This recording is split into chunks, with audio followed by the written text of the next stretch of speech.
Everyone.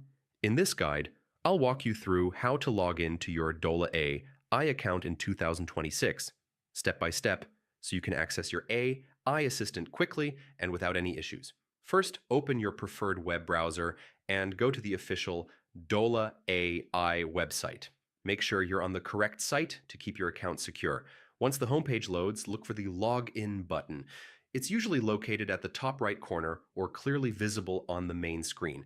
Click on Login and you'll be taken to the sign-in page. Here, enter the email address you used when creating your Dola AI account. Then type in your password carefully. Double check for spelling errors or extra spaces because even a small mistake can prevent you from accessing your account.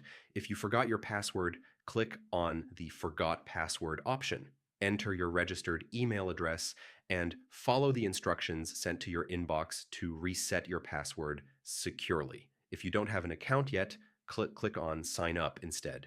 Fill in your details, create a strong password, and verify your email if required. Once registration is complete, you can return to the login page and sign in using your new credentials.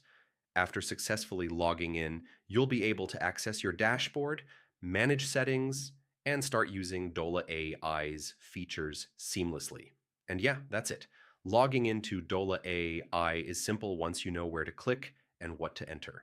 If this helped you, don't forget to like and subscribe for more helpful tutorials.